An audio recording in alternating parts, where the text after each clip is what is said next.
Hey, écrivain, écrivaine, j'espère que vous allez bien, que vous avez la forme et surtout que vous bossez bien sur votre projet en ce moment. Aujourd'hui, on va parler alimentation et plus précisément, on va parler de 5 aliments, de 5 sortes d'aliments qui vont nous aider à avoir plus d'idées, à être plus créatifs et surtout à être assez en forme pour poursuivre nos sessions d'écriture sans accroc. Alors certes, un kiwi ne va pas écrire le roman à notre place, mais l'alimentation, ce qu'on met dans notre corps, ça va directement être lié à notre cerveau et donc aux idées qu'on va avoir. Et si on mange sainement, c'est tout naturel qu'on aura plus de facilité à avoir plus d'idées pour nos sessions d'écriture, à être plus productif et plus endurant. Alors on va commencer avec le plus simple dans cette vidéo, on va y aller un petit peu crescendo.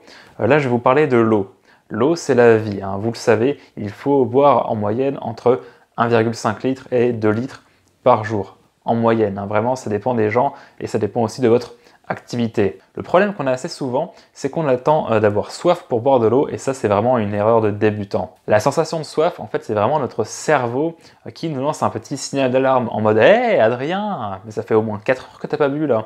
Tu veux pas m'alimenter un petit peu parce que là, ça commence à être un petit peu la merde. Hein. » L'idéal, donc, c'est de boire en moyenne un verre d'eau par heure ou toutes les 2 heures environ, histoire de vraiment maintenir cette forme, cette énergie en nous. Parce que bien souvent, quand on est fatigué, quand on a mal à la tête, moi j'ai souvent mal à la tête quand je suis déshydraté, quand on a ces symptômes-là, c'est juste qu'on est déshydraté, c'est pas forcément parce qu'on a beaucoup travaillé aujourd'hui ou quoi que ce soit d'autre. Bon, à l'inverse, il ne faut pas boire non plus trop d'eau, parce que ça pourrait conduire à des problèmes de santé. En deuxième position, toujours dans le registre de la boisson, on a le café et le thé. Alors ça, c'est vraiment mes préférés.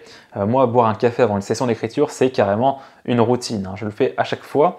Et ce qui est bien avec le café, c'est que tu ressens directement, je pense que vous le savez déjà, tu ressens directement un pic d'énergie et de concentration. Tu es plus attentif, tu as plus d'idées, donc tu es plus performant.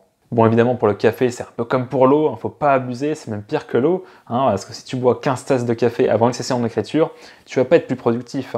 Tu vas simplement martyriser ton clavier et jeter ton ordinateur par la fenêtre dans un surplus d'énergie. Et ce que je trouve stylé aussi avec le café, je ne sais pas si vous avez déjà fait l'expérience, mais quand j'ai mal au crâne et que je bois un café, ça va tout de suite mieux après. Donc bon, un petit tips au cas où pendant une grosse session d'écriture, vous avez mal au crâne à cause de l'écran, buvez un café et pourquoi pas, ça va peut-être vous aider à aller mieux, on ne sait jamais. Mais le café, il a ses limites. Le café, il a ses limites.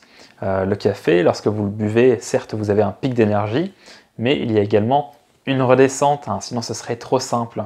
Souvent, ça arrive au bout de 4-5 heures, le temps que la caféine est absorbée par notre organisme. Et c'est là où le thé il va être intéressant, parce que le thé il va être absorbé par notre organisme beaucoup plus lentement, ça va vraiment se répandre lentement dans notre corps et du coup on va pas avoir ce fameux pic de motivation qui va arriver lorsqu'on prend un thé, mais par contre ça va vraiment être distillé tranquillement dans notre corps et on va ressentir une bonne énergie tout au long de son absorption. Et le thé et le café bien sûr avec modération, 1 à 3 tasses par jour, grand maximum.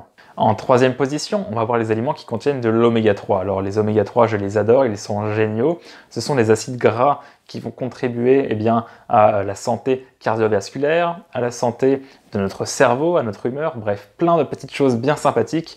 Mais nous, évidemment, ce qui nous intéresse sur ce sujet-là, ça va être notre créativité. Alors en quoi les oméga 3 vont contribuer à notre créativité, à notre imagination et à notre productivité?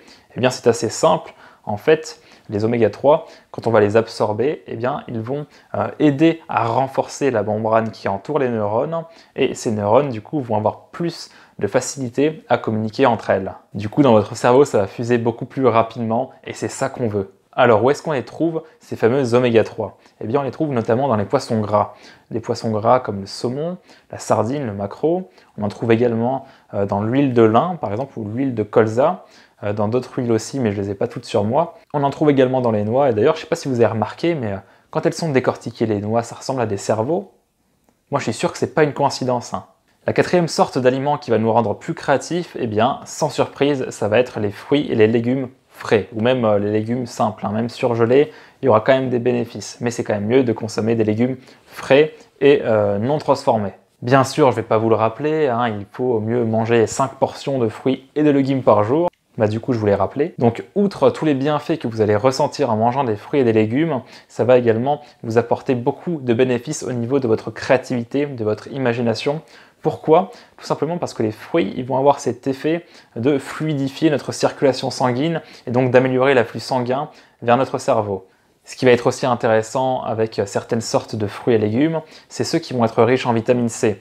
Donc la vitamine C qui va contribuer à notre énergie et à éviter bien la fatigue. Donc on va avoir le kiwi, on va avoir les myrtilles par exemple, il y a aussi les baies de goji qui sont très intéressantes nutritivement parlant.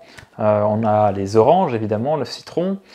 Également au niveau des légumes, on va avoir les choux de Bruxelles, on va voir le poivron rouge aussi, il y en a plein d'autres évidemment, vous pouvez chercher sur internet, histoire de composer une bonne salade de fruits des familles. Et enfin en cinquième, j'ai décidé de vous parler des céréales complètes.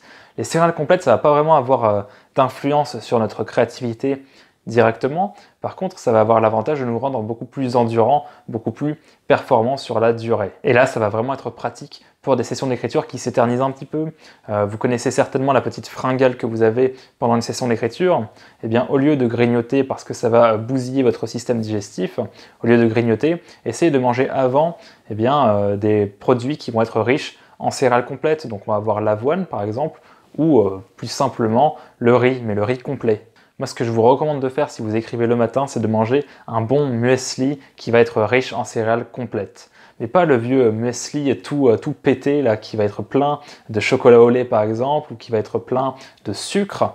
Non, celui-ci, certes, on a l'impression de manger quelque chose qui est bon pour notre santé, mais c'est pas vraiment vrai, en fait. On va surtout manger du sucre et du sucre. Donc il vaut mieux privilégier les mueslis qui vont contenir de l'avoine par exemple en grande quantité et d'autres céréales qui vont être bonnes pour la santé, et également quelques fruits secs. Avec ce genre de muesli, vous êtes sûr à 100% que dans la matinée, vous n'aurez pas cette petite faim qui pourrait ruiner votre session d'écriture. Bon, en tout cas, rien ne vaut une alimentation saine et équilibrée, c'est pas moi qui vais vous l'apprendre, je suis pas nutritionniste. Vous aurez remarqué que quand on se pète le bide avec une bonne grosse pizza, un bon gros KFC ou je sais pas, un immense paquet de chips format familial XXL, on ne se sent pas vraiment en forme pour une session d'écriture. Et si on répète ça tous les jours, forcément, par accumulation, on va être de moins en moins performant. Bon, ça ne veut pas dire non plus qu'on ne doit pas se faire des petits plaisirs de temps en temps. Ne commencez pas à désinstaller l'application McDo de votre smartphone. Tout est en fait dans l'équilibre, tout simplement, il ne faut pas faire d'abus. Bon, c'est tout pour cette vidéo, j'espère que le contenu vous aura plu. Laissez-moi un bon gros j'aime si c'est le cas. Moi, je vous laisse, je vous souhaite une excellente journée.